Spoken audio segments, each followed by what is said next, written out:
welcome to my YouTube channel. So I'm Lee and I've got an Evo X, currently absolutely broken, but that's okay because you and I are here to fix it. So while I'm waiting on the gearbox and engine repairs, and I'll get more into that later in another episode, right? I thought I'd take the opportunity, do a few parts, and I thought I'd bring you along for the journey so you can see how we fit some new steering rack bushes for the Evo. So stay tuned, we'll get right into it. I'll give you a bit of a step-by-step on how I go about doing this. Let's get straight into the unboxing, hey? Grab the bag, grab a beer. Let's get stuck into it. All right.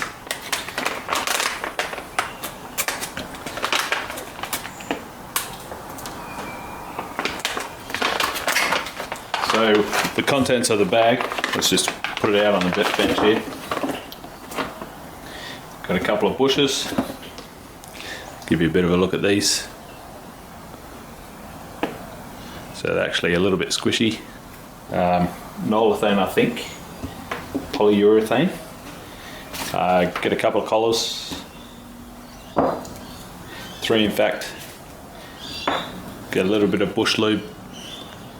Always need a little bit of bush lube. And fitting instructions.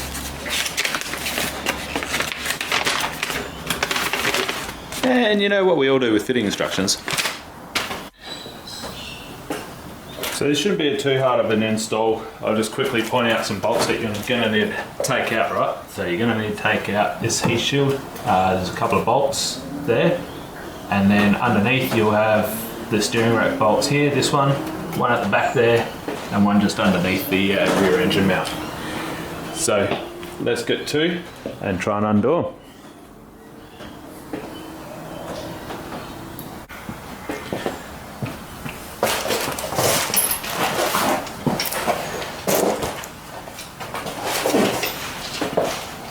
You have to excuse all the filthy rags. I was in here earlier just cleaning up. It's amazing how much dirt gets on a car even if you treat it nice. So we'll go ahead and start taking these bolts off.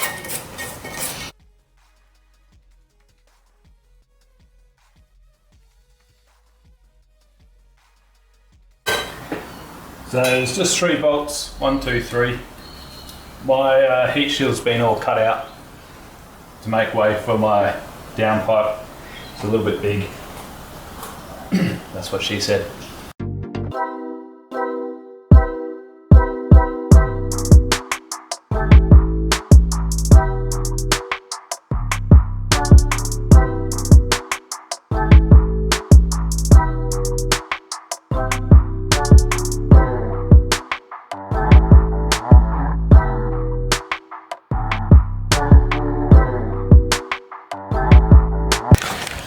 Thought I'd better bring you in for a quick look. So basically, all we've done is take out this bolt here. You'll see there's one back there, right? So they're all 17mm bolts. And then I had to take off the rear engine mount just to get access to that bolt, as the bracket comes over and just crosses that bolt right there, so it's not going to come out, I don't reckon. It's a pretty long bolt if you have a look at the size of the bolt, so make sure you take that off. I think I'm winning obviously because I don't have an engine or a gearbox in here, so if you did, I know this would be a pretty hard job. So now we've got to figure out how to get these bushes out. 1, 2, 3. Obviously small one goes in the front here and the 2 larger ones in the rear, so let's have a go. Pretty hot engine. I've actually had to pry up that, angle that right back so I can gain access to it.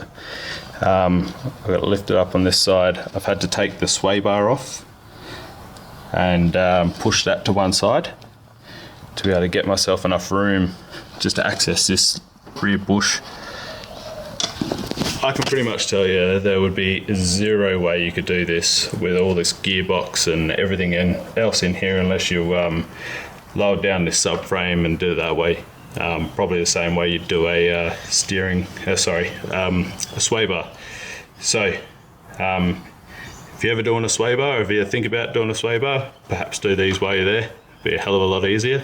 Right, so now all we have to do, obviously, we'll have these collars and they will slide into, sorry about the camera there guys, so we'll slide into the bushings like that and go in from the bottom like that, and then, or I'll do this one for you quickly.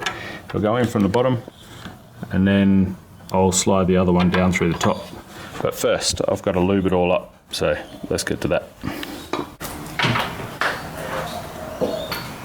So on these, the inside's actually textured, and I'm pretty sure that's to hold the grease a little bit better. So just put a little bit in there, make sure the whole surface is quite greasy, right? And then put a bit on the outside as well. So make sure it slips in nice and easy into the rack, and then just go ahead and whack it in. Obviously the two large ones, the longer ones, as in this way, they both go at the back, and then the smaller one at the front of the rack.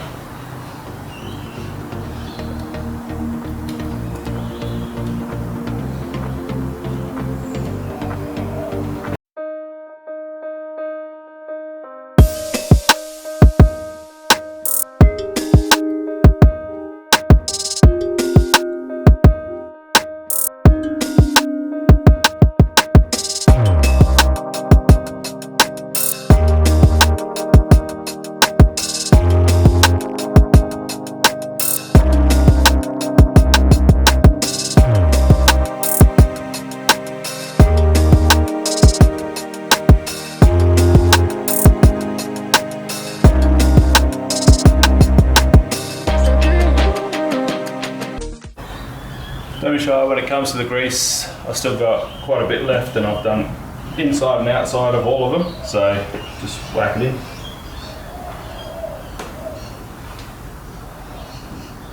Now, I didn't know until I started YouTube that I like saying whack it in.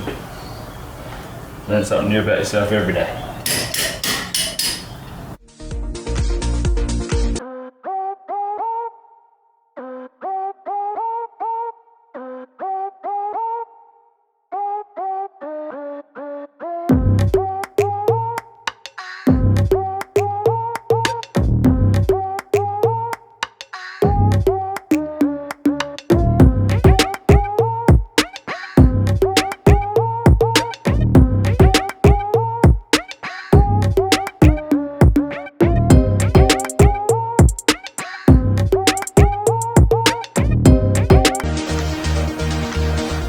Now we got all that done, I'm just putting the bolts for the sway bar back in and just doing everything back up complete opposite to the way I took it out.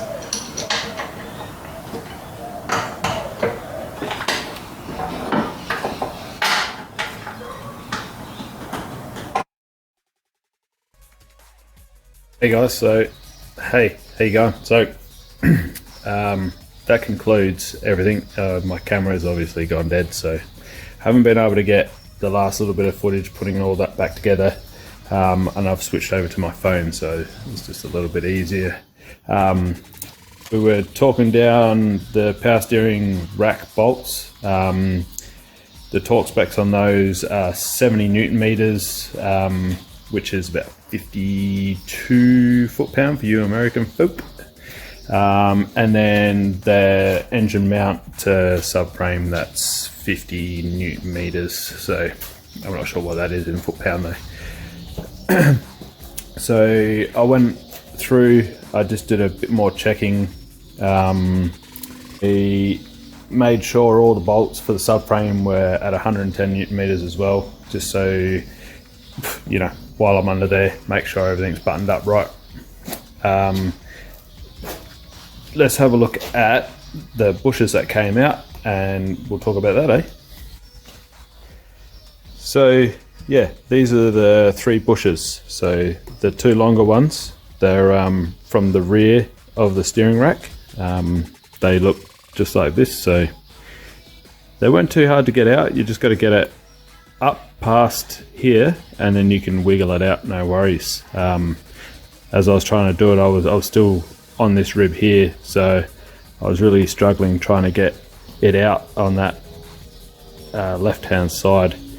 So you can see here that that rubber's fully molded onto this metal insert here, so no chance you're ever going to get that out without pushing the whole thing through. So just keep that in mind if you're ever trying to do it with everything still in place. It's going to be really, really hard. You might be asking why this RPM sticker's here. RP Motorsports is where I got all this stuff from, so shouts out to them. Definitely not a paid for anything. Everything you see me do I paid for, and unbiased review. So yeah, the kit that I use for the Evo 10, mine's a 2010 MR. I know that this number is the same for all of them, KSR 211. So if you want to go get yourself some, that's the part number you'll need. I've run out of time today to do these Whiteline bump stop correction kit, but let's get to that next week, or sorry, tomorrow. Probably next week. Let's just say next week. Who am I kidding? I've got too many of these to drink.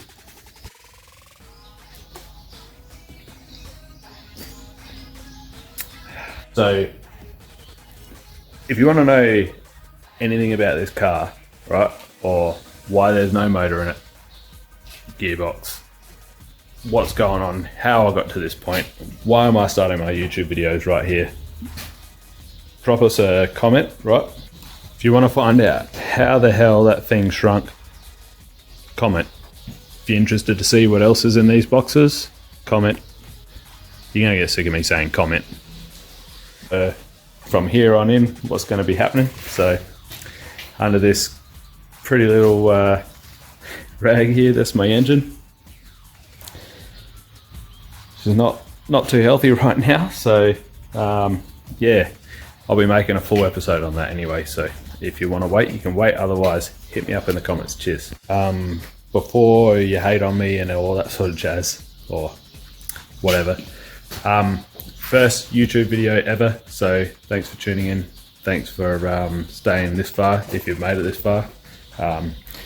Please, constructive criticism, any I can get, it's going to be awesome. I want to learn, want to get better, want to make entertaining stuff for you guys, more so informational. So everything I do, everything I know, I'm just going to get it out there.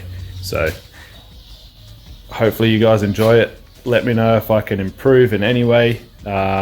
If you hate me, hit the like button. If you love me, hit the like button. Yeah, subscribe. We're going to take this journey together. Cheers. Peace out.